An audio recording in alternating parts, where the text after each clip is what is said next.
I often wonder what it means to become.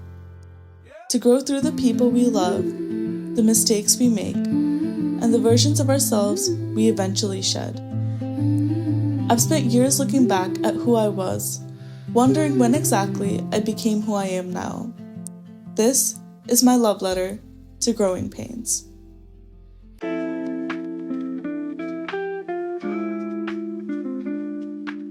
One of my favorite analogies for relationships in your life is the minivan theory. The minivan is your life, and you're in the driver's seat, in control of your destiny. The passenger seat is for the people closest to you. Behind them, your friends. Further back, your acquaintances. The car fits everyone, just not in the same seat. And the seats aren't permanent. People move up, drift back, and sometimes get off and hop back on.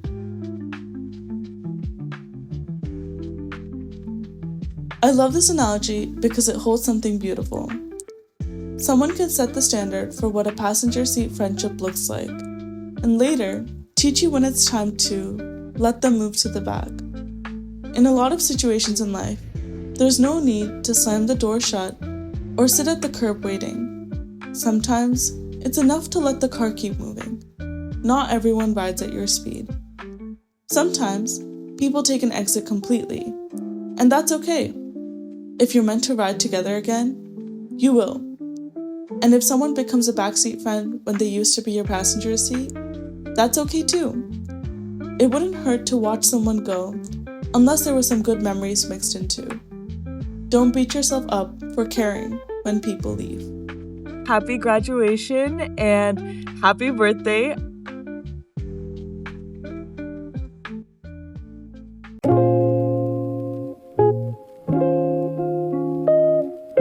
Speaking of people leaving, misunderstandings in life are bound to happen. Everyone defines love differently. Maybe I'll look back one day and disagree with myself, but right now, I think my definition is rooted in understanding. For a long time, I couldn't sit still with the idea that someone may not see me the way I see myself. I learned a few things. First, people can only meet you as deeply as they've met themselves. And depth isn't one-dimensional. The barriers between us aren't always intentional. Billions of people believe in different things with complete conviction. Their beliefs are shaped by where they were born, how they were raised, what they've lived through, and what gives their lives meaning. We're all looking at the world through a different lens. And if everyone sees things differently, maybe not everyone is going to see me completely clearly either. Sometimes, they might even perceive my blind spots. That's why you have to build a strong sense of self, one that doesn't depend on being fully understood by everyone you meet. Second, there is such a thing as over-communicating. Sometimes, we keep explaining ourselves, hoping that if we just say it differently, we'll finally be seen. But you don't need to explain yourself into someone's care or wait around for an apology that may never come. The right people won't need endless explanations.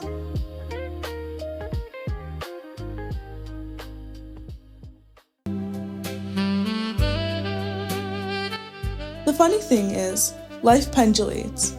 Before I became someone who communicates her relationship grievances, I was someone who would end a friendship at the first sign of a red flag.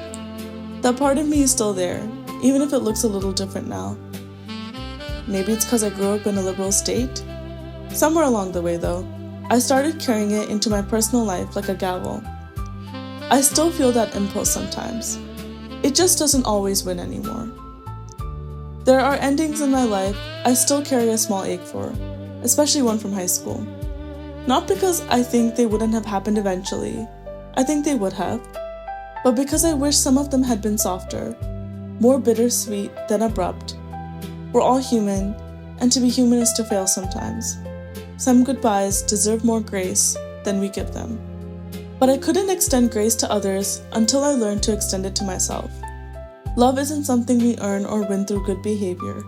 If it were, it would be owed as a reward instead of given freely. Those realizations only came after I sat with myself and got honest. As someone once said, to conduct the orchestra, you have to turn your back to the audience. And I couldn't agree more. Not every feeling needed a solution, but every feeling had something to teach me. I became curious about the gaps. When someone's words got under my skin, I stopped asking why they said it and started asking why it affected me so deeply. Was it because they said it, or because a part of me had already believed it? Feelings aren't the enemy. Sometimes they're an invitation. But self-reflection has a danger too. I've spent so much time in the past year analyzing my life that somewhere along the way, I forgot to actually live it.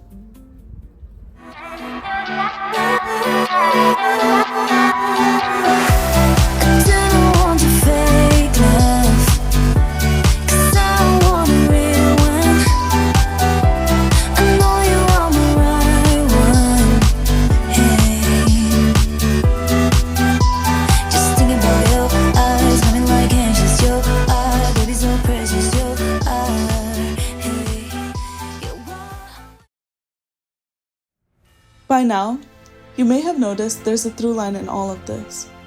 Not every lesson contradicts the next, but together they show how layered life really is. We spend our lives collecting truths, some of them clashing, some of them unfinished, all of them shaping us.